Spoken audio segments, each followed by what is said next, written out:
And the body of a 4-year-old girl was found in a shallow grave in Kentucky, and the child's guardian and her boyfriend have been charged. Police are drawing comparisons to the Casey Anthony case out of Florida.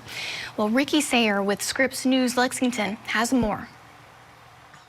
The pain is unbearable. Put it this way, I was brushing my 8-year-old daughter's hair this morning, and I grabbed her and I kissed her and I held her. Unable to let go, Amber Morales Lopez says it's because she couldn't stop thinking about her 4-year-old cousin, Chloe Darnell.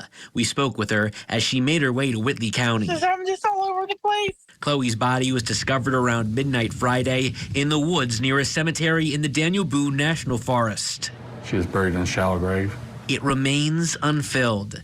Bill Elliotte is the Whitley County Sheriff. There's nothing that could be more tragic in my mind than the death of this child, a senseless death of this child. Chloe's cousin, Brittany Slaughter, had custody of her. Relatives say they last saw the little girl in September. I wanted to see Chloe on the phone. I talked to Brittany November 3rd, and I asked her, I said, Brittany, where's Chloe?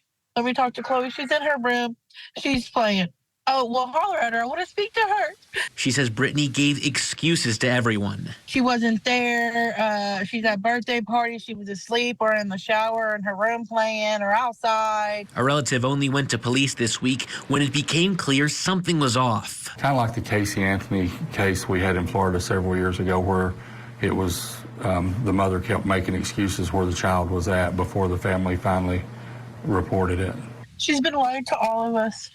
Police have arrested Slaughter along with her boyfriend Adam Hayes, charging both with murder, abuse of a corpse, and tampering with physical evidence. This is what baffles me. Like, Brittany, out of all people, Brittany, we've never in our life would have thought that Brittany would do something like this or even capable of doing something like this. For Lopez, the toughest part is thinking about all the things Chloe will never get. Hold your kids tight. Love your kids. Because Chloe's not going to get that anymore. Chloe's gone. So heartbreaking. Still with me, of course, Daryl Cohen and Curtis Clemens. Curtis, I'll start with you on that case, a 4-year-old baby. You have the guardian who isn't saying where she is, and then you find the guardian, and then not long after find the remains of the 4-year-old. What does that tell you? That is the result of a guilty conscience. I think she had played this out as long as she could stomach it, if you will, with family and friends who were asking about little Chloe. And I think by the time law enforcement got involved, it became very real, very quick. Absolutely, and not only the guardian, Miss Slaughter, but also her boyfriend is well charged. Daryl, what does this indicate to you? They aren't releasing a lot of details, but I think we can read through some of the lines here. Well, they're obviously keeping the details, the evidence close to the vest at this point. But I agree with them. It sounds so much like Casey Anthony.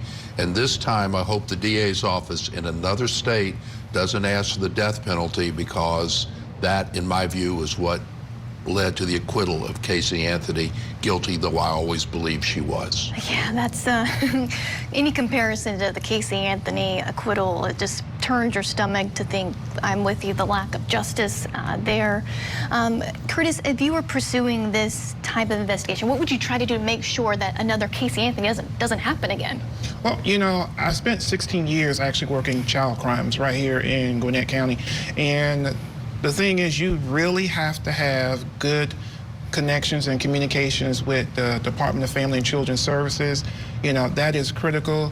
Other investigators from neighboring jurisdictions, but I agree with Daryl. You know, they're going to hold all their information, all the stuff that they have with this case. They're going to keep it very close to the chest, because between the two of them, I would almost guarantee you that one of them has pointed the finger at the other.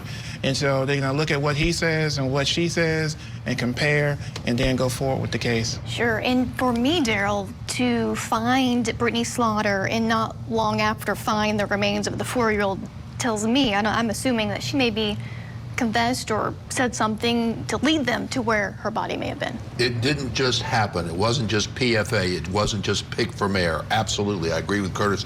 She said something, or he said something, or they said something, and played the two against each other as well they should have. Good job, law enforcement. Yeah, definitely.